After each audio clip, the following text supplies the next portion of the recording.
Zenara stepped off the silver ramp of her battleship as the wind of Earth touched her face for the first time. Her armor shimmered under the two suns above the Terran embassy. She stood tall and proud as a warrior from the Zinthari Empire. She came not for peace, but for a mission. A challenge had been declared, and she would see it through. Her people believed males were weak, creatures only to be traded or owned.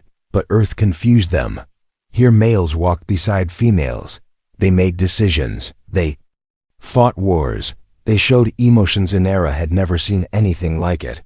She arrived with her crew to meet the humans. The Terran ambassador greeted them with calm respect, but her eyes narrowed when she saw something strange. A human male stood protectively in front of a female, his hand on her back, his gaze strong and proud. Zenara's lips curled in disgust. She turned to her second in command. "Why is he guarding the female?" she asked. "Is she his queen?" The soldier replied, "No, they are equals." That word burned in Zenara's ears. Equals impossible. Her voice echoed loud across the open air. "You there, male, give up your female. By the laws of Zinthari, you must surrender her to me. If you don't, you challenge me and my house." The area fell silent. The male stepped forward slowly. He wore no armor, no weapon, just a dark jacket and tired boots. His eyes locked with hers without fear. He said in a calm voice, "Her name is Mia. She is not mine to give. She walks beside me by choice." Zenara's jaw tightened. This was rebellion. This was defiance. But more than that, it was something she didn't understand. Her officer whispered, "Commander, remember the Queen's words. If you fail to make the male surrender the female, you will be dishonored. He will own you instead. That is the agreement." Zenara's pride flared like fire. She could not return home defeated. So she made the announcement. "Then let it be known across stars. I accept this human's defiance if he does not surrender her within 3 moons. I belong to him by law of our world." Gasps filled the embassy from both human and alien sides. The human male Jake looked confused, but amused. Mia whispered, "Jake, she's serious. What did you get us into?" Jake just chuckled. He offered Zenara his hand. "Then we better get to know each other." Zenara ignored the hand. She turned and marched away, but something inside her had shifted. His words echoed in her ears. "She walks beside me by choice." That idea was like poison and honey at the same time. She had seen fear in hundreds of eyes before, but not in his. There was no fear, only curiosity, and something else she couldn't name later. That night in her quarters, she stared at the stars from her window.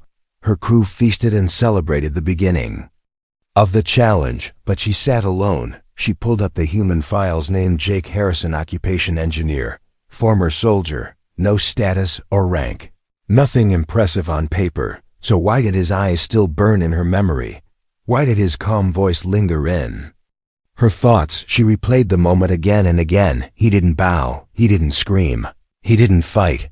But he stood his ground. The next day she saw him again. He was walking with the female, laughing. Zenara clenched her fists. She wanted to understand. Why does he do it? Why protect someone weaker? Why choose her over power? Was it weakness, or was it something else? She followed them without being seen, watched them talk and share food.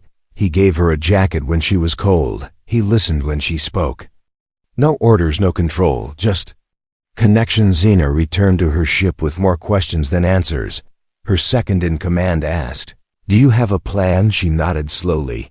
"Yes, but it is not what I expected." She looked out at Earth's sky again. This planet was strange, its people stranger. But one human had challenged not just her power, he had challenged her heart. And that was more dangerous than any weapon she had ever known. The challenge had begun, but Zenara was no longer sure who was really in control. Zenara sat alone in the observation room of her ship, watching Earth spin slowly beneath her.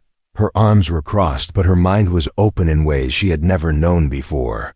The idea of love still made no sense to her. Her people never used that word. They only had concepts of duty, power, and survival. But this male Jake had something else, something she could not name, something she now wanted to understand. She left her quarters without a word to her crew. She walked into the open human Streets keeping her armor cloaked. She watched from corners, from rooftops, from behind trees. Jake always walked beside the female called Mia. They shared food together, spoke softly, and sometimes just sat close in silence. There was no fear between them. There was no command, no forced obedience, only choice. And this made Zenara restless. She followed them to a park where children laughed and ran across the grass. Jake took off his jacket and laid it under a tree for Mia to sit. Zenara watched as he laughed when Mia tossed a small ball to him. They looked foolish, they looked weak. But then the little girl from another family ran and fell in front of him. Jake knelt, picked her up gently, wiped her tears, and gave her back to her mother with a warm smile. The mother thanked him with a slight touch on his arm. Zenara felt her hands tighten, something inside her chest pulled in a strange way. A way she had never known. She returned to her ship again. But this time she copied his voice using her translator. She said words like, "You are safe now, I will protect you, I am happy you are here." But when she spoke them, her voice felt wrong. Empty, like metal trying to be skin. She slammed the console and stood up. Why do these words feel heavy? Why do they sound powerful when he says them, but empty from my mouth? Her second in command stood by the door, but did not enter. "Commander, the Queen expects your report." Zenara looked over with sharp eyes. "Tell the Queen I am observing, not ready yet." Later, she went out again, this time making herself visible. Jake saw her standing near a market. He smiled, not with fear or pressure, just calm. He walked up and said, "Want to talk or keep hiding behind trees all day?" Zenara's throat tightened. She had prepared answers, strong words, but nothing came out as planned. She said, "You confuse me. Why do you protect someone when there is no gain?" Jake laughed softly. He said, "Maybe because I care." Zenara repeated the word care. "What does it mean?" He paused.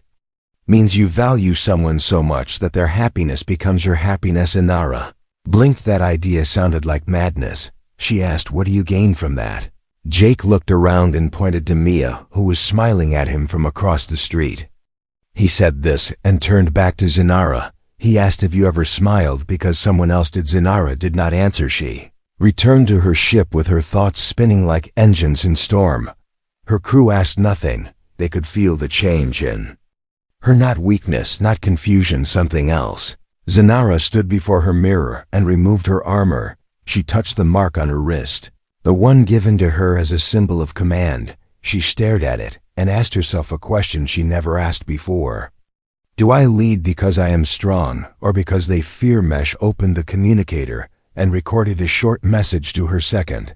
"Do not disturb me tonight."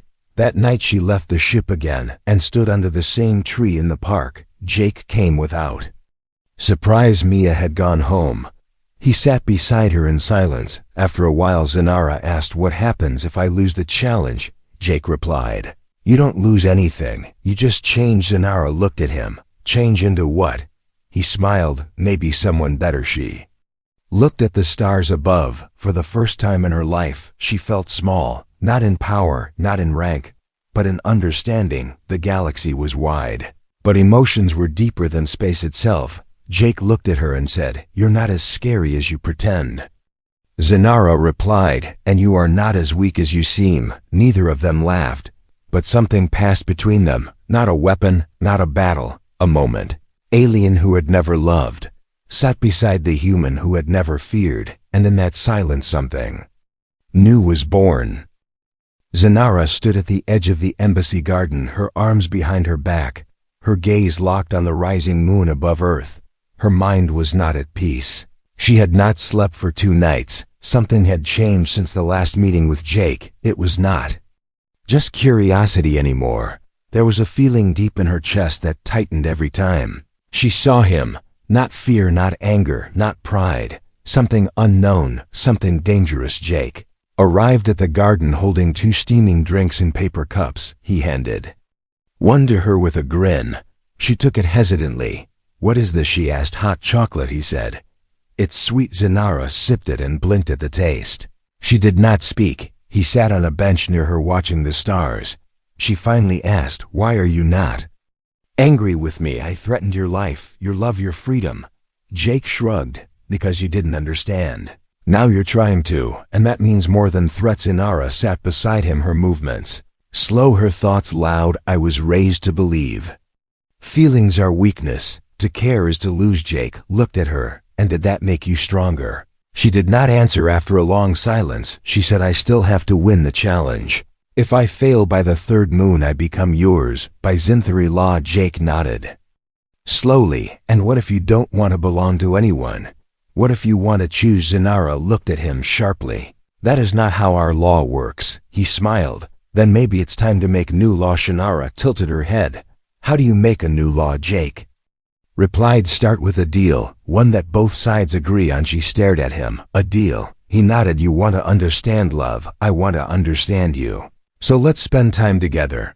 You ask your questions, I give honest answers. In return, you teach me about your people, your way of thinking. No tricks, no traps, just learning. Zinara considered this. She had never made a deal with anyone who was not her subordinate, never spoken to anyone like this, but his offer felt fair. Strangely human. She agreed, but added, if I learn that love is weakness, I will still complete the challenge. Jake chuckled. Then I better prove you wrong. Next day, they met in the city. Zinara wore simple human clothes, with a long jacket hiding her armor. Jake took her to a small shop where music played from glowing panels. He introduced her to ice cream. She frowned at the cold sweet, then smiled without knowing why. They walked through crowded streets. Zinara asked about every little thing. Why children shout when they play? Why humans hold hands? Why old couples walk slowly but still smile? Jake explained with patience. He shared stories of his past, of pain, of laughter, of failure, and of Mia. Zinara listened closely, not jealous, not angry, just learning. She said, you loved her once. He nodded. Yes, and she loved me too. But sometimes love is not enough to keep people together. Zinara's mind struggled with this idea. You let her go even though you cared. Jake nodded. Sometimes caring means letting them be free. That night, Zinara walked alone under the stars. She thought of her people back home, of how they trained her to never feel, of how they beat weakness out of young minds. She touched the pendant on her neck, a symbol of her warrior class, and for the first time she questioned if she wanted to keep wearing it. She returned to the garden the next morning. Jake was already waiting with breakfast. She took the food without a word and sat beside him. After a while she asked, if I choose not to win, if I fail the challenge on purpose, what does that make me? Jake looked at her carefully. It makes you someone who made her own choice. That is power, not weakness. She nodded slowly. There was no battle, no weapons, no shouting. But Zinara felt like she had lost something that day and gained something far more. A deal of pride had become a deal of hearts. And without knowing, Zinara had taken the first step toward something her people never understood. Not ownership, not power, but love without control. Asterisk. The Queen's voice crackled through the high-security communicator, sharp, cold, and full of judgment. Zinara stood at full attention inside the command chamber of her ship, her face blank, but her heart storming. You were sent to conquer, not to converse. The Queen's voice rang through the air like thunder. You were ordered to break the human, make him kneel, make him surrender. The female, not walk beside him like a pet. Zinara kept her voice calm, though her throat felt dry. I have learned much about the humans. They are not what we believed. They do not follow power, but something else. Something I must understand fully before I complete the challenge. Queen's image narrowed, her glowing eyes burning with rage. You speak like one of them now. You dare to delay the outcome. The House of Zinthar does not wait. You have one cycle to return victorious. Fail, and you will be stripped of rank, banished, erased from all records. Zinara bowed slowly as the transmission ended. Silence filled the room. Her crew stared at her in fear, some with pity. She walked out without a word, her fists clenched. Outside the ship, Earth's light wind touched her face again. But now it felt different, heavy, like it carried the weight of a choice she was not ready to make. She found Jake fixing a small transport engine behind a human shop. He was covered in grease, but still smiled when he saw her. Bad news? He asked gently. She nodded. Your queen is not happy with our little peace experiment. I guess Shannara stepped closer, her voice quiet. She demands surrender, of you, of Mia, of everything you stand for. Jake wiped his hands on a cloth and leaned back on the transport. And what do you want? The question hit her harder than any weapon. She looked down at her armored boots. I do not know. I was taught to win, to dominate, but now I feel something else, something that makes me hesitate. Jake placed a small metal part on the bench. He said, you know, when I fought in the human wars, I believed strength was everything, until I saw a boy carry his wounded brother for miles. No weapon, no armor, just care. That was stronger than any soldier. Zinara listened without speaking. She remembered the warmth of the jacket he gave Mia, the small smile he shared with the street vendor, the way he never raised his voice but still made people listen. She had commanded armies, but had never inspired anyone the way he did with a simple touch. That night she returned to her ship to rest but found no peace. Her second in command stood outside her. Chamber Commander, you are hesitating too long. The crew talks, they say you are losing yourself. Zinara looked him in the eyes. Perhaps I am finding myself instead. She entered her chamber and pulled out the ceremonial dagger of her house. Its blade reflected her face, a face no longer certain, no longer cold. She touched the edge. It did not cut her, but it did remind her of everything she had been raised to become. Next morning she stood outside Jake's home. Mia opened the door, surprised. Zinara asked, may I speak to him alone? Mia stepped aside without protest. Inside, Jake was drinking coffee, sitting on an old couch. He gestured for her to sit. She remained standing. I must win, or I will lose everything, my name, my honor, my future. Jake looked at her and said, then take me from Mia. Tell your queen you broke me, if that saves you. Zinara blinked. What are you saying? He smiled sadly. I don't want you to suffer for this. I care about you. I don't want you erased because you felt something new. Zinara stepped back, her voice shaking. You would sacrifice your freedom for me. Jake nodded. Is that not what love is? The word hit her like lightning. She had studied it, asked about it, watched it, but now she felt it, truly felt it. She sat down slowly beside him for the first time, not as a warrior, not as a rival, but as a person searching for meaning. Then, I will not take you. I will face my queen, and if I fall, I will fall with my heart awake. For the first time, Jake reached out. Not to grab, not to claim, just to hold her hand. Zinara did not pull away, and in that quiet moment, the strongest warrior of Zinther chose not to obey power, but to follow something far more dangerous, the truth of her own heart. The night was quiet across the outer edge of the Earth settlement, but inside the darkness, something was moving with deadly intent. Zinara's second in command moved like a shadow across the alleyways, his eyes locked on the location where Jake lived. His face held no mercy, only purpose. He had sent a coded message to the queen hours ago. The commander has lost her path, he said. She grows soft, she speaks of human feelings. She must be replaced inside the house. Jake was asleep on the couch, unaware that danger crept closer with every breath. Zinara was near the embassy, speaking with a human diplomat, trying to delay the queen's final order. She felt uneasy without knowing why. Her instincts screamed, but her mind was too full to listen. Second in command entered the house through the back using stealth tech stolen from human traders. He passed the kitchen, the lights off, the air still. Then he saw her, Mia, sitting in the small dining area, reading on her datapad. She looked up, surprised, but not afraid. Who are you? She asked. He stepped forward fast. You are the weakness in the commander's heart.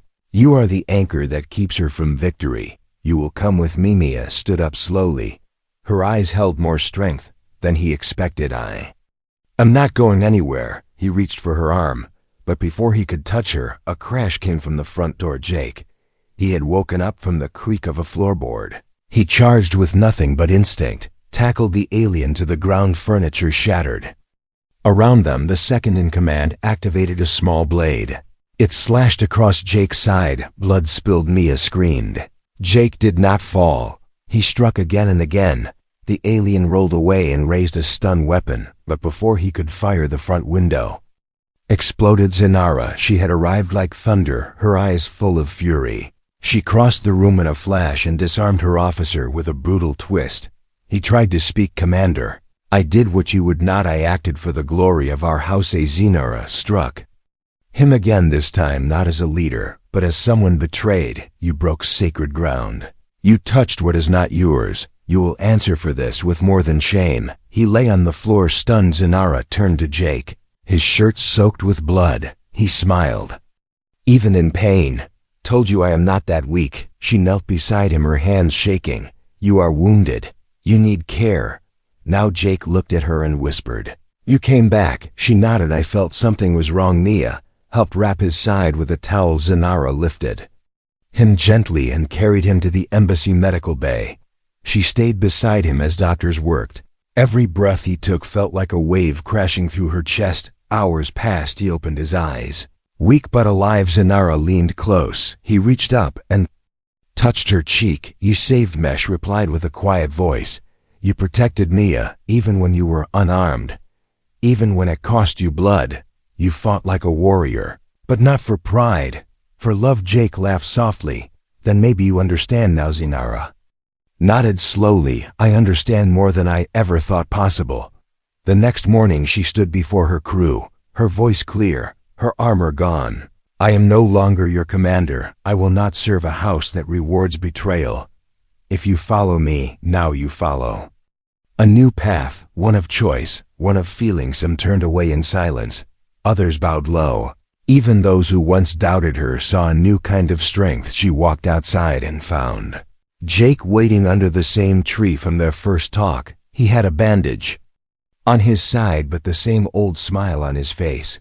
"So now what do you?" Zenara looked at the sky. "Now I go home, not to obey, but to tell them what I have learned, to show them the truth." Jake said, "That sounds dangerous." She replied, "Everything worth doing." As he stepped forward, "Then let me go with you." She paused. "Why?" Jake smiled. "Because you are not done learning, and I am not done showing." She smiled back. A small, real smile, the kind she never knew she could make. Betrayal had tried to break them, but it only revealed what truly mattered. Not power, not law, but the bond formed when two hearts chose each other over everything else. Zenara stood at the center of the galactic hall, her face calm, her heart on fire. Around her the circle of matrons watched in silence, each one cloaked in tradition, pride and fear. They had summoned her to answer for her failure, to explain her disobedience, to confess why she had not conquered the human male, why she had not forced him to give up the female. The Queen's voice filled the chamber like thunder. "You were given a challenge. You were given clear law. And yet you returned not with victory, but with shame. Worse, you returned with him." Jake stood beside Zenara, without armor, without fear. He did not bow. He did not speak. He simply stood with his hands behind his back and eyes forward. To the matrons he was nothing. To Zenara he was everything. "I did not lose." Zenara said, "I chose. I saw what we have forgotten. I felt what we have buried. I stood not to dominate, but to understand, and through him I found something stronger than conquest." The Queen rose from her seat, her eyes glowing with rage. "You are no longer of the blood. You are stripped of title and memory. From this moment on you are Zenara, no more." Hall trembled as her name was removed from the archives. The sigil on her uniform faded to ash. Her crew turned their faces away. Her past vanished in one breath. She did not cry. She did not tremble. She looked at Jake. He stepped forward and placed a hand on her shoulder. "Let's go." They left the hall in silence. Outside the air was thin and cold. Jake offered her his jacket. She took it without words and wrapped it around herself. They boarded a small ship stolen from the edge of the docks. They had nowhere to go, no title, no home, only each other. They flew through the stars in silence for hours. Zenara finally spoke. "I am no one now," he replied. "You are someone to me." They found an old mining station floating near the edge of a forgotten belt. It was half destroyed, half functional, but it had light, it had air, and for now that was enough. They spent days repairing the systems. Jake fixed engines, Zenara welded beams. They ate simple meals and slept in narrow bunks. They spoke less but felt More each night they sat near the window watching stars drift like fireflies. One night she asked, "Why do you stay?" He answered, "Because I want to, not because I must, not because I should, but because I choose you." She looked at him, not as a warrior, not as an exile, just as a woman, and in that moment, the silence between them said more than words. Over the weeks, others came.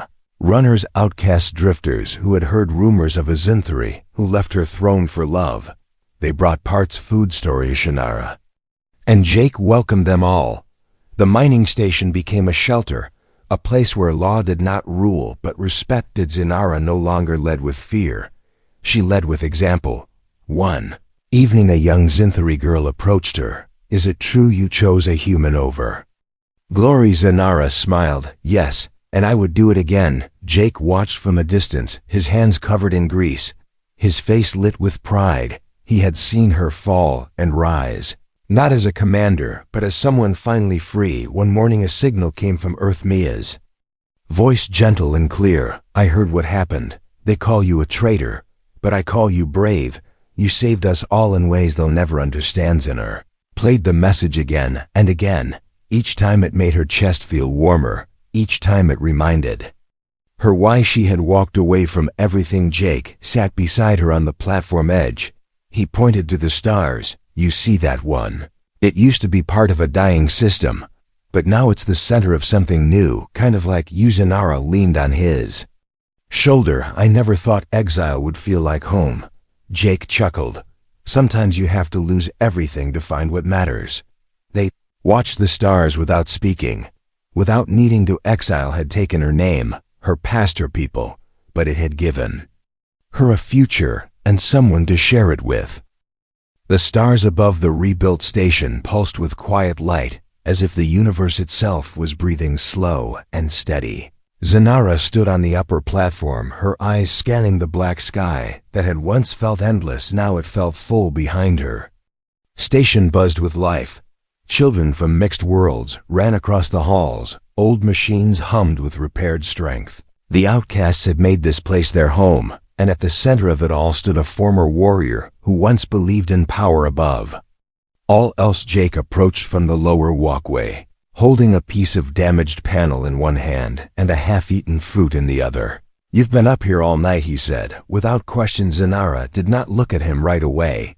The signal came this morning, she said, from the Queen. Jake raised an eyebrow but said nothing. She continued, "She wants to meet in neutral space. She says she wants to see what I've built, what we've built." Jake bit into the fruit and chewed slowly. "And do you believe her?" Zinara shook her head. "No, but I am going anyway, not with weapons, not with anger, with truth." Later that day the message spread across the station. The Queen was coming. Some wanted to hide. Others wanted to prepare for attack. Zinara told them all the same, "We are not here to fight. We are here to show a better way." The Queen's ship arrived in silence. It docked without noise. No weapons pointed. No army poured out. Only the Queen alone, cloaked in silver, eyes sharp as a Zinara met her at the entrance bay. Jake stood behind her. The Queen looked around with narrowed eyes. "You have gathered the broken, the lost, the weak," Zinara replied. "No, I have welcomed those who were never given a chance. We built something together, without fear, without chains." The Queen stepped forward, her voice low. "You disgrace our kind. You kneel beside a male. You let feelings guide you." Zinara looked into her eyes. "I used to think like you, but now I see that feelings are not weakness. They are strength." He did not make me smaller. He made me greater. The Queen turned to Jake. "And you, human, do you think she belongs to you now?" Jake shook his head. "She never did, and I never wanted her to. We walk together because we choose to, not because we must." The Queen stared at them both, then at the station walls covered in light drawings and old tech, then at the small group of aliens and humans standing nearby. They did not kneel. They stood proud and free. The Queen spoke. "Perhaps we were wrong. Perhaps there is more to strength than silence and command. Perhaps. But we will not change." Zinara nodded. "Then stay as you are." "But we will keep walking." The Queen turned away, but just before leaving, she spoke without looking back. "Your name was erased, but your legacy remains. Do not return, but do not be forgotten. And then she was gone. That night the station celebrated, not with fireworks, not with parades, but with quiet music, shared food, and laughter that filled every corner. Zanara sat beside Jake on the rooftop deck. She leaned her head against his shoulder. He wrapped an arm around her. This was not a throne, not a palace, but it was peace. Jake whispered. So what now? Zanara looked at the stars.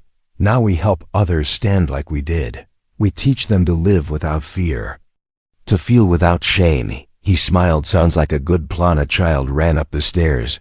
Zanara, Zanara, come see the lights in the sky. She stood and reached for Jake's hand. Together they walked down. No crown, no weapons, no armor, just hearts that had learned the meaning of choice. No longer commander, no longer exile. Zanara was now something stronger. She was free and she was loved.